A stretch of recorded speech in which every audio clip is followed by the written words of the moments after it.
welcome back to another video. In today's video I will be doing a story time about the time I got knocked out. But before we get into the video, don't forget to like, subscribe, share, comment, and I hope you guys enjoy it. It all started when I think I was 5.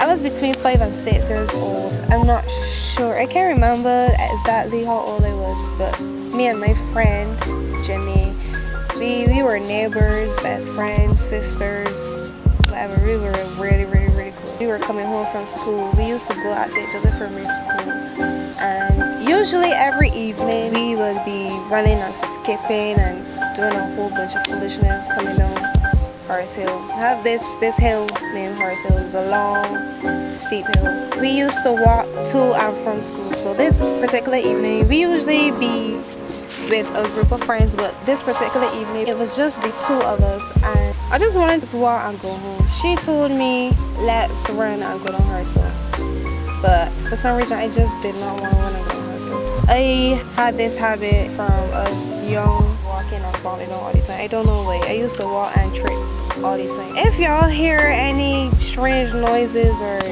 stuff in the background, I apologize, but there are like horses in front of me right now, and for some reason they just decide to choose this time to be very close to me.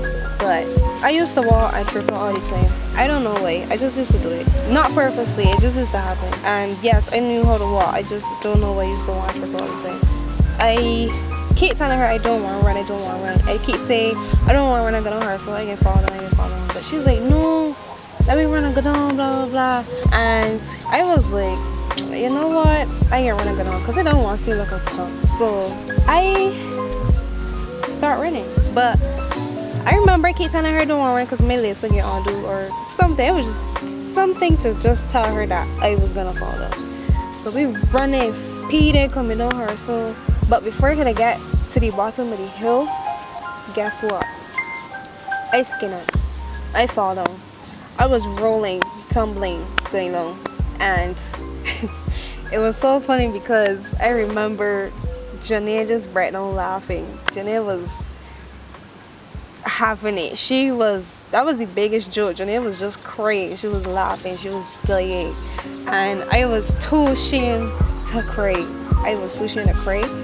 And the tears right there now, because I hit down so hard. My knee was diggled. Up to this day, I still have the mark on my knee, but I hit so hard. My knee was diggled, like bleeding so bad. It hurt so bad that I wanted to cry so bad, but because she was laughing and having the time of her life, I was too ashamed to cry, because she could go home and tell this story to everybody and then say that I was crying like a little baby. No. So I get up and start laughing. We was like, oh my god, you funny. I tell you it's funny, but I was so embarrassed to cry. So I was just laughing. I was like, I tell you, I can fall down. I can fall down. Look at my foot, I can fall down. And my legs don't undo it. They don't do. So I tell you about, and we decided to just continue walking the rest. So we hold hands and we continue walking. We were still laughing about it, obviously, but I just didn't want to see me down the ground to laugh even more. We held hands and continued walking. I don't remember what we were talking about. We probably was still laughing at something about it, but for some reason I had this bad feeling that something had happened. Probably was thinking, alright, when I get home my mom is gonna beat me or something for running down the road, because she told us not to run down the road. But I keep feeling like it was something more beyond the fact that I fell down and got cut bad. I keep telling myself something bad can happen. Something bad can happen. I don't feel right. Something bad can happen. So we got to the crossing. We were like just like 2-3 minutes away from home. Not too far.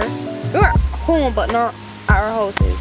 So when it came for us to cross the road now, they had an alley school bus parked on the side of the road. It was like the side that we were on, the bus was parked and it was broken down, but she was ready to cross. So I remember her telling me let me hold your hand across the road because I'm older than you. So basically she was saying, I'm older than you and I can cross the road better than you, so let me hold your hands across the road. But it was not too sure about it. It was like really iffy about it.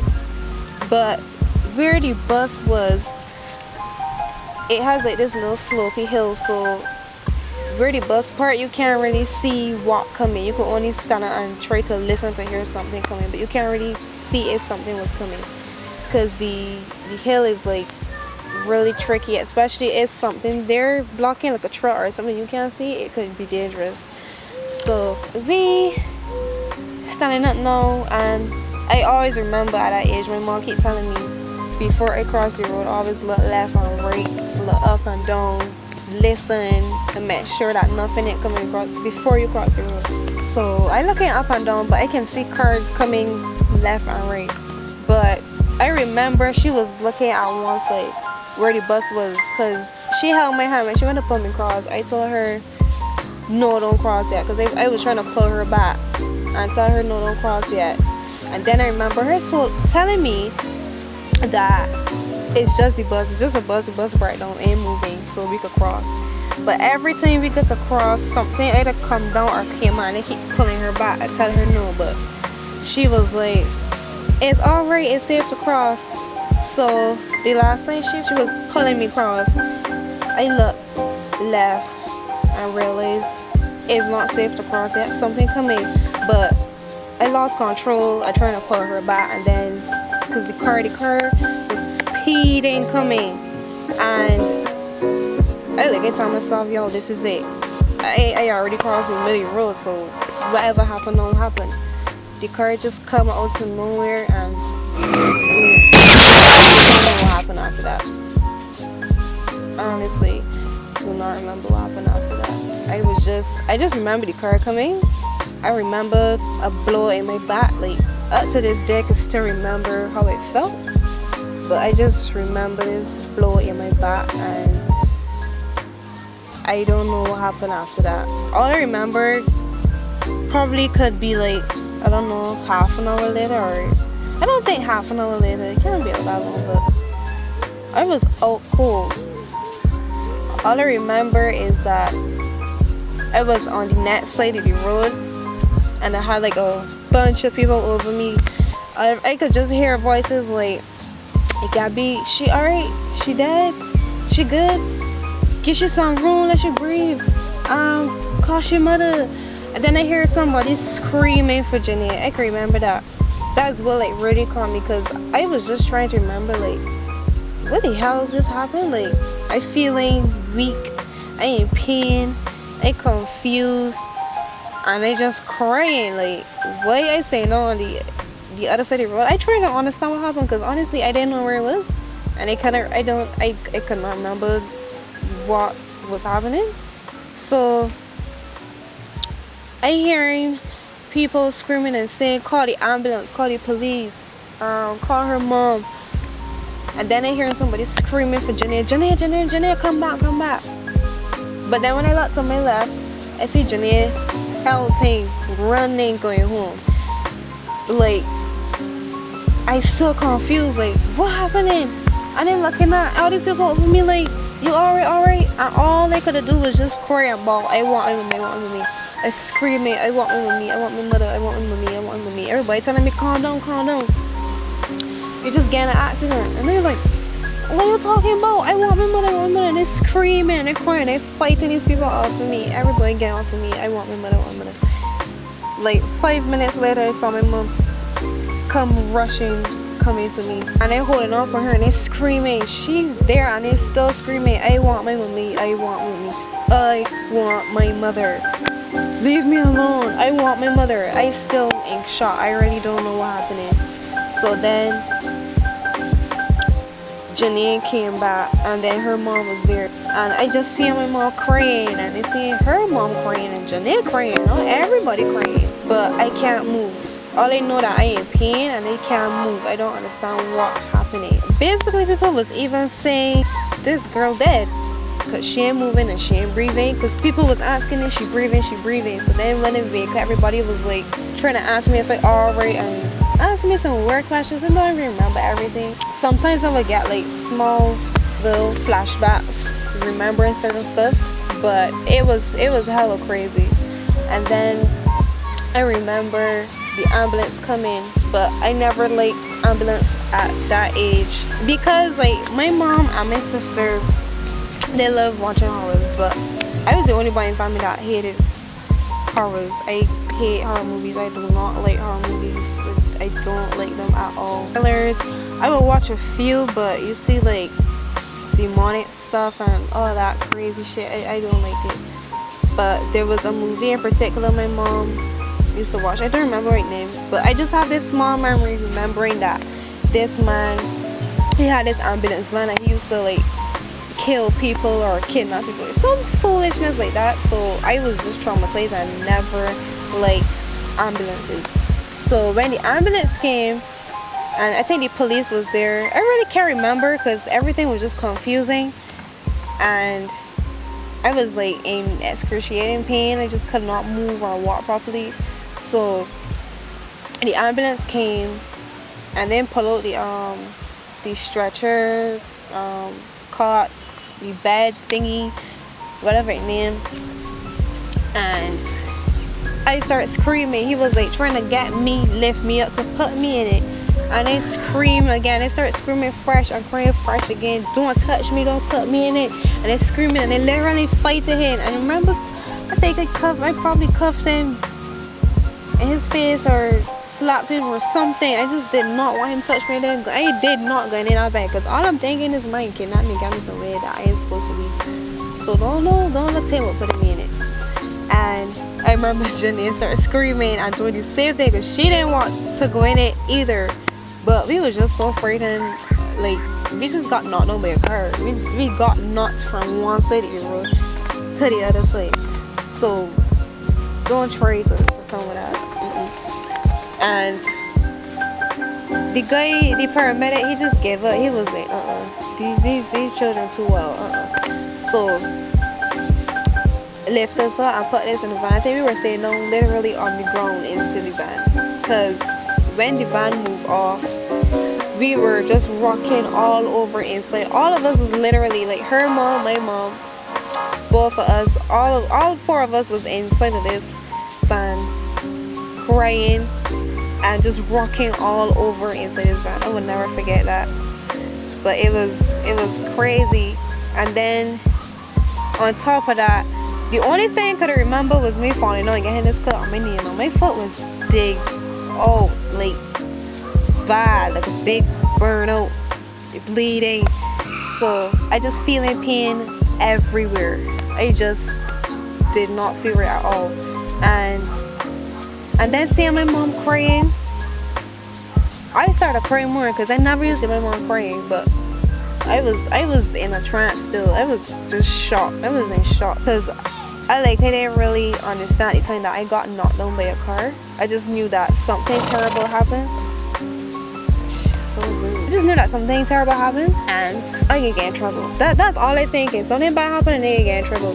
Because we could have literally lost our life. Thank God that we still alive. People was even shocked that we were still alive because that was crazy. And the funny thing about this, right, is that the person who knocked us down was my class teacher at the time. I think, if I can remember correctly, her brakes weren't working properly, and obviously speeding coming down the hill now, like coming down the hill you can pick up a lot of speed, so coming back on the flat road now, obviously it just knocked us out the road. It was crazy though. We got to the hospital and I don't even remember much of what happened in the hospital. All I remember is that they gave us some bad tasting medicine. It was so bitter and tasted so stink that when it tasted I almost puked. It was crazy. It was so scary. I was even scared to go sleep at night. I was like keep trying to remember what happened and like replaying it in my head and remembering the blow in my back. I think the doctor said I was lucky because I had 7 bruises in my back. 7 bruises in my back, but obviously they were like soft tissue injuries and different stuff. We had x-rays and thank God that we're still alive. That was a very crazy experience. I think we got some time home obviously we couldn't go to school because we were in too much pain of the school, or even too traumatized to even go to school and take the work or anything like that, because going back to school, because I don't think we went back to school. I really do not remember much after that because it was so traumatizing, and we were just trying to get ourselves back together because we were like crucially injured or stuff like that. We were very lucky, and it was shocking that we didn't have like any broken bones because we got hit hard, but I remember how hard I get hit. And I'm only speaking on my perspective, on my side of what happened, but we weren't like all depressed like for years after that, because I mean it was a bad experience. But I remember we going back to school and telling all my friends, oh, we got knocked down by a car. You know, kids at that time. So we were going to school showing off, oh, get knocked down by a car, and we were in an ambulance, we went to the hospital, and this and that and the third. But we had some time home, and I remember we even got taken out, go to the airport, because we used to go to the airport and watch plays. Like that was like one of our favorite things, and we used to go like late at night, eat ice cream and stuff. Like I actually miss those days. Those days were really awesome, especially with Janae.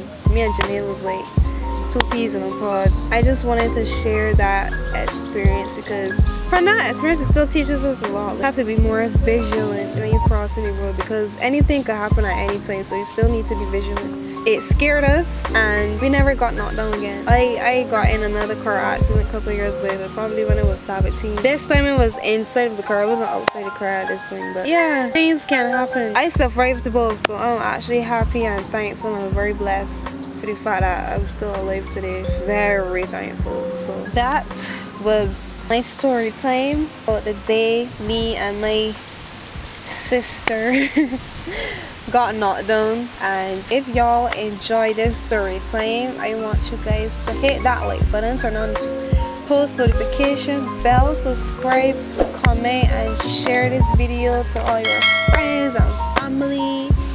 And if you want more videos like this, let me know. Follow me on social media at Life of Gabz on every social media platform. See you guys in the next video. Bye.